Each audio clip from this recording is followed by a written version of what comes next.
Michel Kafando face au député du Conseil national de la transition. Dans son intervention, il a traduit sa reconnaissance à cette institution de la transition qui a œuvré sur plusieurs plans pour la bonne marche du pays. Le président du Faso a particulièrement félicité le président du CNT, Chérif Sy, qui a travaillé pendant la dernière crise pour faire échouer le coup d'État.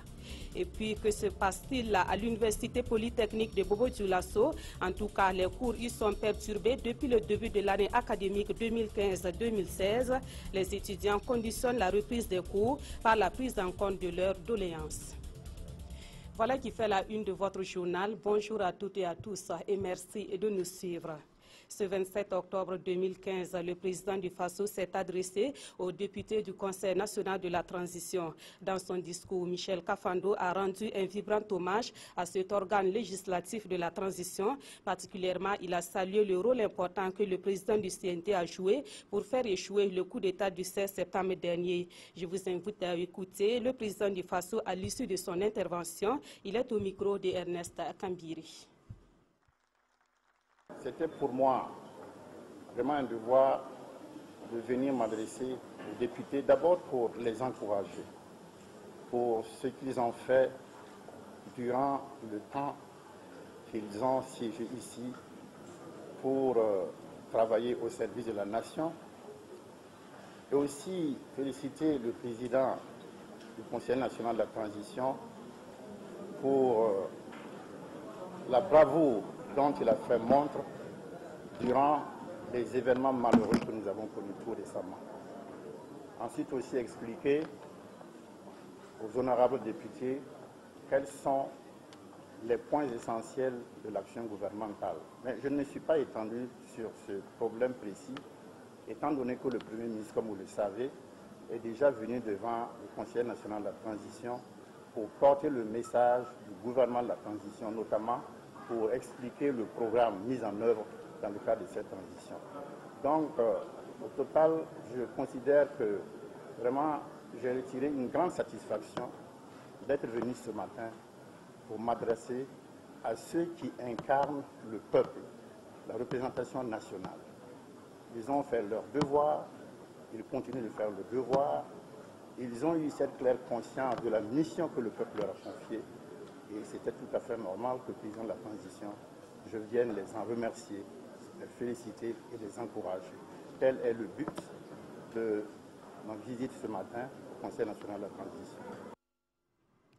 La Banque africaine de développement est satisfaite de la mise en œuvre du projet sur l'électrification rurale qu'elle a financé. Le projet lancé en 2010 avait prévu de raccorder 160 localités du Burkina Faso au réseau électrique de la Sonabel. À ce jour, plus de 120 localités ont déjà été électrifiées et les autres le seront avant la fin de l'année. C'est ce qu'a laissé entendre l'équipe de coordination du projet. Une délégation de la BAD était hier sur les traces de ses réalisations dans 3 villages bénéficiaires du projet, Mamadou Dabiré et Aruna Mari. Songre Tenga, Toluga et Signogen dans le Kouroutenga sortent de l'obscurité. Ces 3 villages font partie des 160 localités bénéficiaires du projet Prilaire, le projet de renforcement des infrastructures électriques et d'électrification rurale. Il a un coût estimé à 25 milliards de francs CFA, dont 18 milliards financés par la BAD, la Banque africaine de développement, et le reste, soit 7 milliards au titre de la contrepartie nationale. À 2 mois de la fin du dit projet, le bailleur principal de fonds vient ici s'assurer de sa bonne exécution. Nous avons visé unitairement pour ce projet-là, nous avons visé les zones rurales, donc les zones les plus défavorisées. Et quand nous arrivons dans ces villages, que nous voyons que les villageois, les populations sont heureuses de constater que désormais ils ont de l'électricité et que leurs activités ont commencé à changer, nous ne pouvons qu'être satisfaits. Ces infrastructures permettent donc à la Sonabel d'étendre son réseau électrique. Éclairage public et raccordement à prix social de populations défavorisées ont été réalisés dans le cadre de ce projet. En termes de réalisation sur 160 localités électrifiées, donc à la date d'aujourd'hui, nous avons 126 localités entièrement terminées et mises sous tension. Donc il reste environ 33 localités qui sont actuellement en cours d'achèvement également. Et nous comptons de boucler dans les 3 mois à venir. Les bénéficiaires se réjouissent déjà de son apport. Il y a eu un changement en tout cas. Il faut faire les soins avec une lampe et ça devient avec l'électricité, c'est plus soulageant. La BAD se dit encore disposée à financer la deuxième phase du projet qui devra débuter courant 2016. Une deuxième phase qui devrait s'intéresser aux quartiers périphériques des villes de Ouagadougou et de Bobo-Dioulasso. Ouvrons à présent le chapitre consacré à la campagne agricole à Tchindi, une commune rurale du Boulkemde. La culture du riz montre une bonne physionomie à cette période de moisson. La récolte attendue est estimée à près de 130 tonnes et cette estimation a été faite par les techniciens de l'agriculture après une visite effectuée sur ce bas-fond risicole. À noter que l'exploitation de ce bas-fond est financée par la Chine-Taïwan, Adama Giti et Draman Guéné. Hauts commissaires et techniciens de l'agriculture venus de Koutougou dans les colonnes du bas-fond risicole de Sanguin dans la commune rurale de Kindi. Après une visite commentée, le constat est positif. Le projet riz pluvial financé par la Chine-Taïwan fait ici ses preuves. Nous avons fait le tour du bas-fond. On a constaté que dans son intégralité, il a été exploité et on peut dire que les récoltes seront très bonnes. On espère en tout cas avoir beaucoup de choses. Depuis des années, on cultive, mais ce n'est pas amélioré comme ça. 34 hectares sur 100 sont aménagés et mis en valeur par 200 producteurs. Une superficie importante, mais extensible comme le souhaitent les producteurs. Nous pensons que nos partenaires financiers, partenaires techniques et financiers, vont toujours nous apporter leur appui. Au niveau aussi de l'administration, pourquoi pas. Je pense que c'est un travail de partenariat qui est développé ici. Donc nous avons fort espoir qu'effectivement la trentaine d'hectares là puisse être effectivement aménagée pour permettre aux producteurs d'atteindre leurs objectifs. Après cela, il y a tout ce qui est mesure d'accompagnement, renforcement des capacités vraiment des producteurs et des groupements sur le terrain que le projet accompagne également. Pour cette campagne agricole, 3,8 tonnes de riz sont attendues à l'hectare dans ce bas-fond. Déjà, c'est la moisson et les autorités ont lancé l'opération à travers ces coups de faucille. Une récolte du riz lancée également à Rapadama par une équipe de la direction régionale de l'agriculture du plateau central. Et c'était hier après une visite du bas-fond de cette localité. Et sur ce site, la production attendue est de plus de 850 tonnes. En termes de revenus financiers, les producteurs pourront engranger environ 128 millions de francs CFA. On fait le constat avec Amadou Ilboudo et Yolande Lompo. Faucille à main, ces producteurs d'une matinée procèdent à la récolte du riz de bas-fond. La scène se passe à Rapadama V5 dans le Ganzougou, où près de 1519 exploitants s'adonnent à la culture de cette spéculation sur une superficie de 244 hectares aménagée en partie par le projet riz pluvial. Pour cette année, ils ont un rendement de 3,5 tonnes. Donc on attend près de 800 tonnes, 850 tonnes dans ce bas-fond. Mais c'est un peu particulier. Les années à venir, ils peuvent avoir plus. On a des sites cette année même qui ont 4,5 tonnes de rendement. Donc je me dis qu'avec le fonds de roulement qu'ils ont, s'ils arrivent à avoir l'engrais à temps et fertiliser, ils peuvent avoir les 4 tonnes 5 sans problème. La Sonagest s'engage à racheter la production et sur ce site, Awa Soré, qui exploite comme les 771 autres femmes une parcelle de 0,25 hectares, espère avoir une fois le décortiquage achevé, une dizaine de sacs. Nous n'avons pas eu les intrants à temps. Si les intrants étaient venus à bonne date, on aurait pu mieux faire. Ils ont accepté se donner pour mener à bien cette activité qui participe de l'autosuffisance alimentaire. Et tout ce qui concourt dans ce sens-là ne peut qu'être encouragé par les autorités. Au cours de cette visite commentée, les échanges ont aussi porté sur la gestion des superficies attribuées et l'acquisition de matériel de pointe pour augmenter leur rendement. Autre point de l'actualité, les cours sont perturbés à l'Université polytechnique de Bobo-Dioulasso depuis le début de l'année académique. Les étudiants de cette université refusent de reprendre les cours si un certain nombre de conditions ne sont pas réunies. Et pour mieux comprendre ce qui se passe réellement, une de nos équipes a rencontré les acteurs concernés par cette situation à l'UPB. Des précisions avec Bitibien Nawon et Karim Sissé. La rentrée universitaire 2015-2016 connaît un début difficile à l'UPB, l'Université polytechnique de Bobo-Dioulasso. Actuellement, tous les amphithéâtres sont fermés. Les étudiants demandent de meilleures conditions de vie. Les latrines, même souvent, pour passer même à côté des WC, tu as des problèmes. L'odeur infecte. Il n'y a pas de service de nettoyage. Quasiment, ils viennent qu'une semaine, peut-être 2 semaines. Le problème de coupure d'eau, ça c'est récurrent, très sincèrement. Donc nous attendons de la cité là, on était convaincus en tout cas, vu l'infrastructure, qu'on allait venir, au moins on serait plus à l'aise que même dans nos maisons habituelles. Vu l'infrastructure, parce que quand tu es de passage, tu vois l'infrastructure, tu te dis que non, sincèrement, en tout cas, à vue d'œil, elle est très belle. Mais quand tu rentres à l'intérieur et tu essaies de vivre, c'est là que tu comprends sincèrement qu'à quelque part, là, il y a quelque chose qui ne va pas. Le riz qui est ici est confronté à beaucoup de difficultés, c'est-à-dire la restauration n'arrive pas à suffire les étudiants. Si ce n'est pas dans ces 2 temps même, ils ont essayé d'améliorer la quantité. Vous imaginez avec 400 plats, et pourtant les résidents même ici dans les cités là dépassent plus de 2000 personnes. Et ceux qui ne sont pas dans les cités, est-ce qu'eux ne vont pas manger? Ils font partie également des étudiants, puisque la cité de Belleville est la cité principale de la ville présentement. Il n'y a pas de riz quelque part si ce n'est pas ici. Imagine quelqu'un va quitter à Dafra pour venir manger ici. Vous voyez ce que ça fait. Pour le directeur régional du Centre des œuvres universitaires de Bobo Dioulasso, c'est un mouvement spontané, né sans préavis. Grève, nous, au moment où nous parlons, nous n'avons pas reçu de préavis de grève de qui que ce soit. Voilà, donc c'est des actions simultanées. Donc nous ne savons pas quelle est la structure qui est derrière, mais en tout cas, à chaque fois que nous sommes allés vers l'information, c'est des groupes d'étudiants. Voilà, qui d'ailleurs, lorsqu'on les renvoie au débat, c'est difficile pour eux de trouver une solution.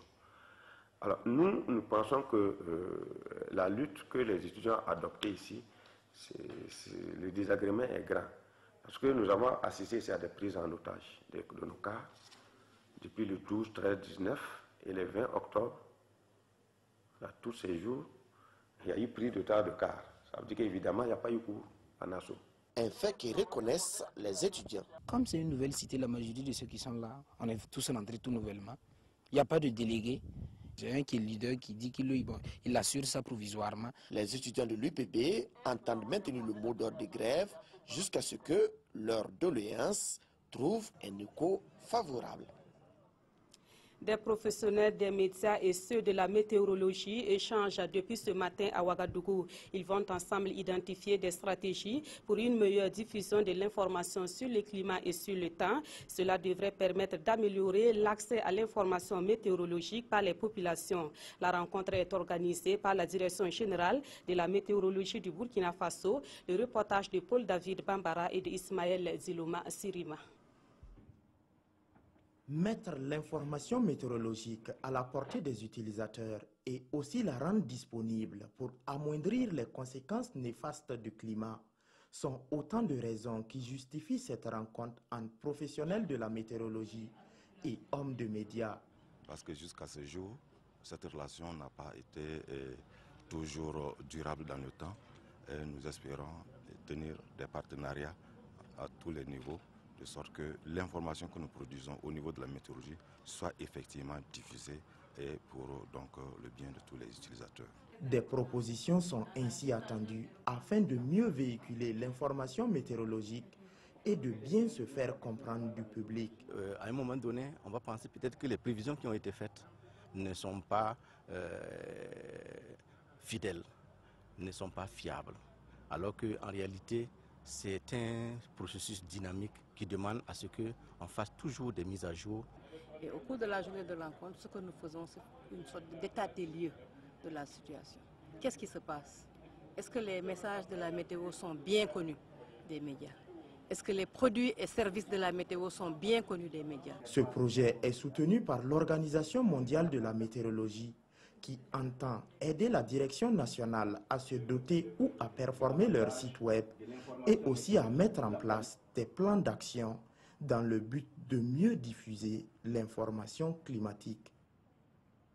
Un mot de culture et nous parlons de culture indienne dans ce journal. La période de septembre-octobre est consacrée à la commémoration d'une fête appelée le Navratri chez les Indiens. C'est une fête coutumière dédiée à une déesse mère et pour commémorer cette fête, les Indiens résidant à Ouagadougou se sont retrouvés le samedi dernier. Ensemble, ils ont rendu grâce à cette déesse mère et imploré sa protection. On voit cela avec Koussoun Koulibaly et Aruna Mari.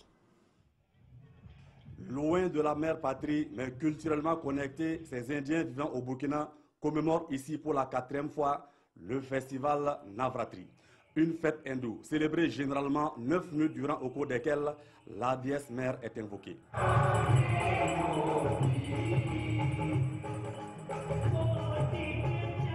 C'est une fête pour la culture indienne, pour en faire en honneur de notre déesse.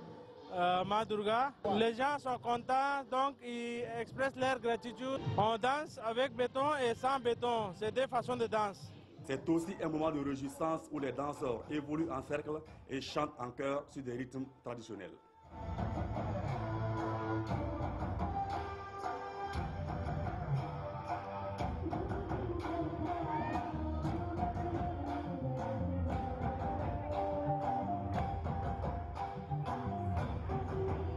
Je crois que c'est une façon également de dire notre solidarité avec le peuple indien et dire qu'en réalité, c'est la communauté qui vit ici doit se sentir vraiment en parfaite symbiose avec notre communauté, notre peuple ici, et faire en sorte à développer vraiment cette coopération.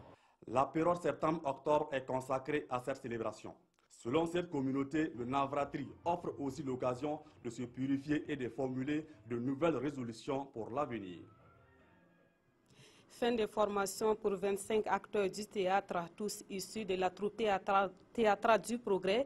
Ils ont appris 3 jours durant les techniques d'écriture d'une pièce de théâtre. La session de formation a concerné aussi bien la théorie que la pratique. Les bénéficiaires disent être désormais aptes à faire passer des messages de sensibilisation à travers le théâtre. Et sur la cérémonie de clôture de cette formation, le reportage est de Sali Doussa. Au salon, le père de Johan parcourt une revue. Cet exposé de Michel Bassenga est le fruit de 3 jours d'apprentissage sur les b.a.-ba de l'écriture d'une pièce de théâtre et la dramaturgie. Comme lui, ils sont au total 25 comédiens à avoir bénéficié de cette formation. Une initiative des responsables de la troupe théâtrale du Progrès pour accompagner les comédiens à plus de professionnalisme dans leur métier. Quand les comédiens jouent, il n'y a pas de problème, mais quand ils se mettent à faire une écriture d'une pièce de théâtre, ils ont des soucis. La dramaturgie ou encore l'art de composer le texte du théâtre exige des règles qu'il faut connaître. Comment est-ce qu'on fait pour avoir cette structure de texte du théâtre? Comment est-ce qu'on arrive à écrire maintenant, à mettre les personnages dans cette structure pour donner vie à cette structure du texte? Pour les bénéficiaires, la formation a certes été riche en enseignements, mais le travail doit continuer si l'on veut devenir plus professionnel. Cela ne veut pas dire qu'après cette formation, je dois aller dormir. C'est l'occasion pour moi, c'est le début pour moi. Voilà, de me mettre au travail. Au sortir de cette formation, les comédiens sont désormais aptes à mieux accompagner les différents partenaires dans le processus de sensibilisation en langue morée, dioula, liélé et koumanchema. Un mot de l'actualité hors de chez nous. Au moins 300 personnes ont trouvé la mort dans le séisme qui a secoué l'Asie du Sud hier. Le Pakistan et l'Afghanistan sont les pays les plus touchés par ce drame. Ce tremblement de terre a également fait d'énormes dégâts matériels. Le séisme qui a secoué hier l'Asie du Sud a fait au moins 300 morts. Difficile de connaître le nombre exact de victimes pour l'heure, tant la situation est chaotique ici au Pakistan, le pays le plus touché. Certaines sources évoquent un bilan de plus de 600 victimes. Pourtant, c'est en Afghanistan que l'on trouve l'épicentre, localisé à moins de 100 km de l'Hindu Kush dans l'Himalaya. Le tremblement de terre d'une magnitude de 7,5 sur l'échelle de Richter est le plus important qu'ait connu la région depuis le séisme qui a secoué le Népal au mois d'avril.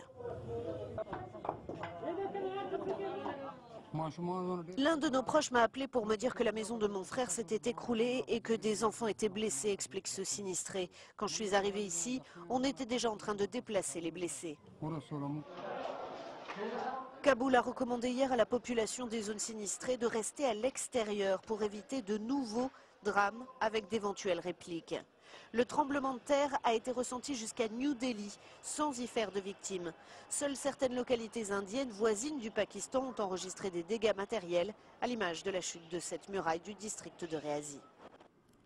Retour au Burkina Faso pour terminer ce journal avec la revue de presse. Les quotidiens de ce mardi reviennent sur le référendum organisé hier au Congo-Brazzaville. La plupart des journaux estiment que c'est une victoire sans gloire pour Denis Sassou Nguesso. D'autres quotidiens s'en prennent aussi à la France pour sa position par rapport à ce référendum. La revue de presse est avec Jacques Lamissa Tarpaga. Le référendum au Congo inspire davantage les éditos de ce mardi. Le journal Le Soir tire à boulet rouge sur la France. La France donne sa caution pour un coup d'État, dénonce le quotidien. C'est à ne plus comprendre que le même François Hollande, qui s'était braqué contre le référendum du régime Compaoré au Burkina Faso et qui a usé de tous ses moyens pour faire échec au coup d'État du général Diendéré, trouve une justification au référendum de Sassou Nguesso. Pour l'éditorialiste, la France renforce l'idée selon laquelle elle n'a pas d'amis mais plutôt des intérêts. Triomphe sans gloire pour un tripatouilleur, affirme aujourd'hui au Faso, qui pense d'ailleurs que Denis Sassou Nguesso ne saura tirer aucun mérite d'un scrutin auquel ses compatriotes n'ont pas participé. Et justement, le pays parle d'une réponse humiliante du peuple congolais, non pas à Sassou Nguesso, mais à François Hollande. Le quotidien affirme, sans se tromper, que Sassou et ses courtisans ont échoué. A contrario, l'opposition peut se réjouir du fait que son appel au boycott a été entendu. Et il est certain que le roi Sassou a vécu le peu d'enthousiasme des électeurs comme un crime de lèse-majesté. Revenons sur la politique au Burkina Faso pour terminer. Dans sa réflexion du jour, le journal Le Quotidien s'intéresse au CDP, le Congrès pour la démocratie et le progrès. Le parti a tenu la 56e session de son bureau politique national samedi dernier, une prouesse qui n'est pas permise à n'importe quel parti, pense le journal. Le CDP, pour réussir sa mue et se repositionner comme un parti qui compte, doit travailler avec ses hommes valeureux et fidèles à leur choix. Mais l'ex-parti au pouvoir doit tirer les leçons de tout ce qui s'est passé depuis l'insurrection, en passant par le coup d'État foireux de Gilbert Diendéré. Et ces leçons, il y en a à profusion, écrit le quotidien. Merci d'avoir suivi ce journal qui s'achève. Très bon après-midi à toutes et à tous.